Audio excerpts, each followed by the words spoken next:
vamos começar o estudo de hoje pensando em 3 questões básicas. Dá uma olhada no quadro. Primeira questão, de onde viemos? Criacionismo ou naturalismo? Se você for criacionista, você vai entender que Deus tem poder de criar as coisas e os seres humanos. Agora, se você for naturalista, você vai transferir esse poder de Deus para a natureza. Você coloca um Deus todo-poderoso de lado, pega o poder dele e põe na natureza. É basicamente isso. Segunda questão. O que deu errado? Seleção natural ou pecado?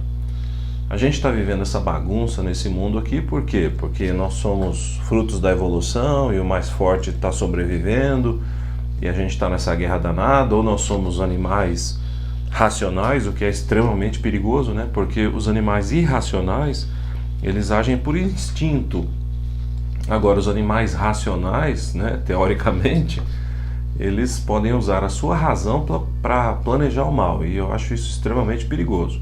Mas tem gente que acredita nessa ideia. Então você pode crer que nós somos frutos da evolução e o mundo está essa bagunça, ou você pode crer que nós somos frutos da criação e infelizmente o ser humano se rebelou contra Deus, pecou, e esses males que a gente vive hoje são resultados do pecado.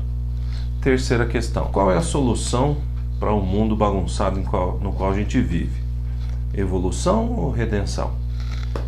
Tem gente que acredita que a gente ainda está evoluindo e um dia nós vamos chegar aí num mundo perfeito, paradisíaco. Essa semana ainda estou terminando de ler o livro de um filósofo francês que diz que nós vamos viver a revolução do amor. Para ser honesto, eu não sei de onde pode vir tanto amor se nós somos só frutos de um processo cego de forças da natureza, sem propósito nenhum. E da onde, né? Se nós somos frutos da evolução, da onde vem tanto amor? Mas tudo bem, tem gente que gosta dessa ideia. Agora, se você é criacionista, se você crê que Deus criou o ser humano à sua imagem e semelhança, infelizmente o ser humano caiu no pecado e a solução para isso, segundo a Bíblia, é o plano da salvação, o plano da redenção, a restauração do homem à imagem e semelhança de Deus e finalmente a glorificação. Pois bem, essas aí são as 3 perguntas que nós vamos ter que ter em mente para estudar a Bíblia essa semana. Vamos lá! O primeiro texto que a gente vai ler é Gênesis 1:1, talvez seja o verso mais conhecido em todo o mundo. E diz assim, eu vou ler a Nova Versão Internacional. No princípio, criou Deus os céus e a terra. Pois bem, se Deus é o Criador das coisas, como diz a Bíblia, do mundo material e dos seres humanos, então nós somos dignos, fomos feitos pelas mãos de um ser que pensou, planejou e nos fez. É verdade que a gente não pode provar que Deus existe, né? Não dá para fazer uma experiência em laboratório para mostrar que Deus existe e tal. Mas ao mesmo tempo também ninguém pode provar que ele não existe. No fim das contas, a gente precisa de fé. Eu vou definir fé aqui como tudo que você acredita e você não tem 100% de certeza. Existe algum espaço para dúvida. Então a gente precisa exercer a fé. Quem acredita que Deus não é o Criador, ou que Ele não existe, que não somos frutos das forças da natureza, também tem que ter fé, porque ele não viu, ela não viu, o cientista não viu como a vida surgiu, ele supõe. Então eles não têm 100% de certeza. Também tem que exercer a sua fé, seja qual for a teoria que eles tenham, embora normalmente eles não admitam isso. Eles digam que a ciência prova, coisa e tal. Mas esse é um outro assunto mais demorado, mais complicado. Agora, pior do que isso, é que se realmente nós somos frutos da evolução, não há nenhuma razão para a gente lutar pela igualdade, seja de gênero, seja de raça, nada. Pensa um pouquinho comigo, se nós somos frutos da evolução e o mais apto sobrevive, o mais forte sobrevive, como Darwin ensinava, né, o processo da seleção natural, então deixa que o mais forte sobreviva. Nós não estamos ainda evoluindo, não faz nenhum sentido você lutar pela igualdade entre as pessoas. Os nazistas pensavam assim. Ora, eles eram a raça superior na concepção deles, e eles estavam lutando pela supremacia da raça mais forte. Então é isso. Agora, se você crê que nós fomos criados à imagem e semelhança de Deus, aí é diferente. Aí todos são dignos porque todos são ou têm a imagem e semelhança de Deus na mesma medida. Então todos nós somos dignos, não importa a raça, nem o sexo, nem nada, nem profissão, nem dinheiro, nada. Não importa quem é mais forte, quem é mais fraco, quem é oriental ou ocidental, essa é a ideia. E é isso que nós vamos ver um pouquinho ainda ao longo do estudo dessa semana. Vamos ler agora Gênesis, capítulo 1, o verso 27. Criou Deus o homem à sua imagem, a imagem de Deus o criou, homem e mulher os criou. Bom, o que é ter a imagem e semelhança de Deus?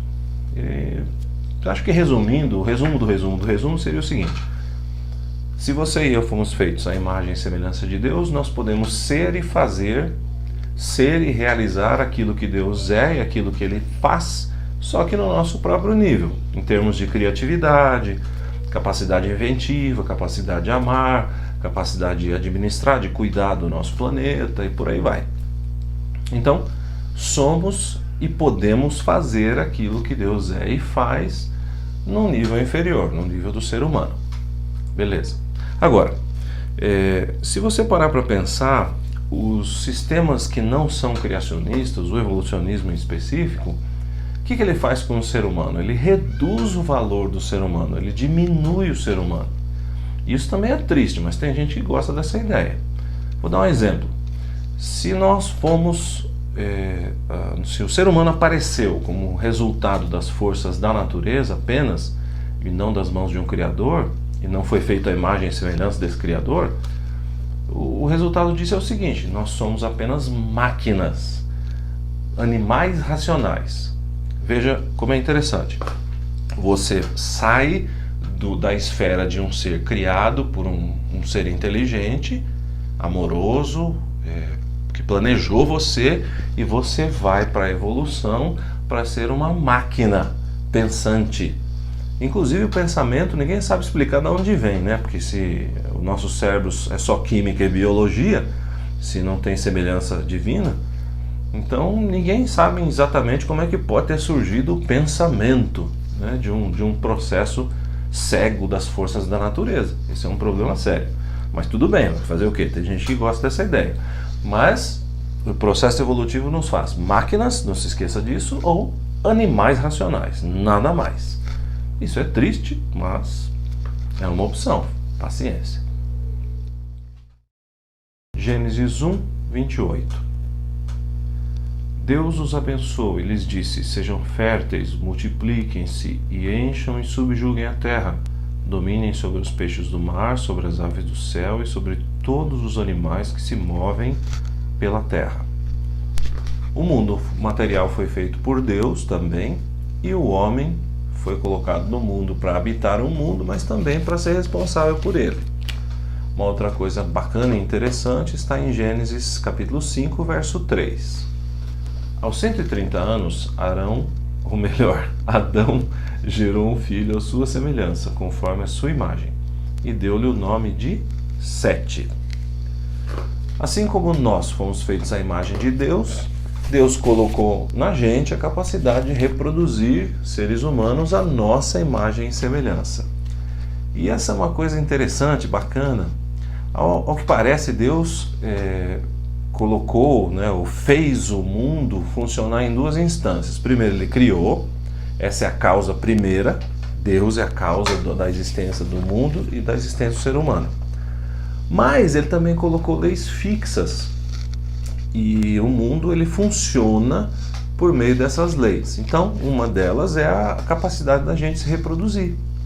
Deus colocou em nós, para que o mundo pudesse existir e a humanidade pudesse se multiplicar, Deus colocou em nós a capacidade de reproduzir seres humanos à nossa imagem e semelhança. Outra causa secundária, da qual o mundo depende para ele continuar existindo, por exemplo, é a rotação dos planetas ao redor do Sol, né? Então, Deus colocou leis físicas, nesse caso, para que o mundo pudesse continuar funcionando e sendo habitável para a gente. Isso é uma coisa bacana de se pensar. Primeira causa, da existência do mundo e do seu funcionamento é Deus, o Criador. Segunda causa, ou causa secundária, são as leis naturais que ele colocou e com as quais a gente convive.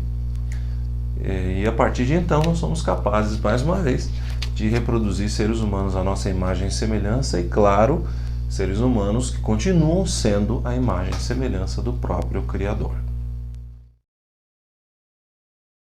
Gênesis 2, 16 e 17. E o Senhor Deus ordenou ao homem: coma livremente de qualquer árvore do jardim, mas não coma da árvore do conhecimento do bem e do mal, porque no dia em que dela comer, certamente você morrerá. Aqui está a grande origem da moralidade do ser humano. Como é que a gente sabe o que é certo e o que é errado? Bom, a origem da moralidade, se você crer na Bíblia, é essa aí, Gênesis 2. Quando o ser humano nasceu, Deus disse para ele uma regra simples e básica: você pode comer disso ou não pode comer daquilo, ponto final. A partir daí, a gente acredita que a fonte ou a origem da autoridade para dizer o que é moral, o que é imoral, o que é certo, o que é errado é Deus. Por outro lado, se nós somos frutos da evolução e não existe verdade absoluta, quem é que tem razão? Se nós somos frutos da evolução e só animais racionais ou máquinas muito elaboradas, quem é que tem autoridade para dizer o que é certo e o que é errado? Essa é uma boa pergunta. Se não existe verdade absoluta, se Deus não existe, todo mundo tem razão. E os nazistas, durante a Segunda Guerra, poderiam dizer que tinham razão, inclusive os nazistas atuais.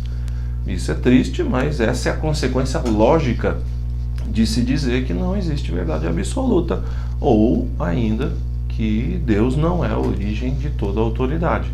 A autoridade então fica por conta do homem, do ser humano. Quem pode mais, manda. Quem não pode, obedece. Essa é a realidade.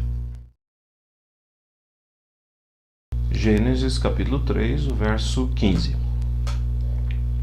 Porém, inimizade entre você e a mulher, entre a sua descendência e o descendente dela. Este lhe ferirá a cabeça e você lhe ferirá o calcanhar.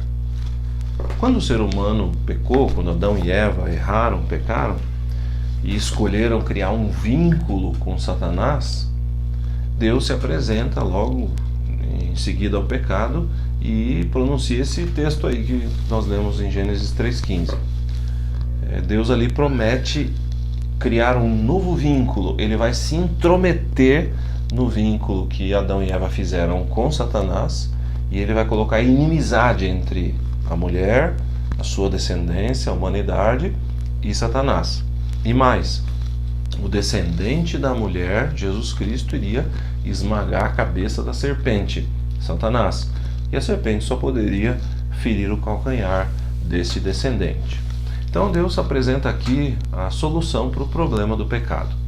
E aqui a gente conclui a ideia que foi apresentada nessa semana por esse pequeno estudo. O ser humano foi criado por Deus, por um Deus pensante, criador, amoroso. Ele planejou isso, mas o ser humano pecou, desobedeceu, transgrediu a única regra moral que existia na época.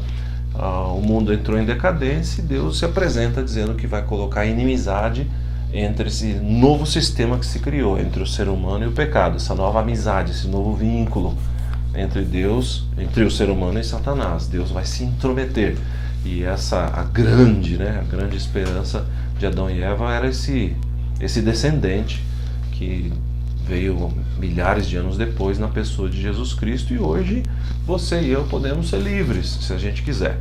Ele oferece aí o seu poder para criar essa inimizade entre você e o seu mau comportamento, entre você e a obediência que você presta a Satanás. Ele se propõe a ajudar a refazer a imagem e semelhança que nós temos perdido enquanto a gente se aproxima mais do mal e se afasta do bem. Essa é a sua e a minha oportunidade, estendida por um Deus amoroso e criador, mas claro que a escolha é nossa. Que Deus te abençoe. Você tenha aí um sábado feliz e logo mais uma semana feliz. Aquele abraço.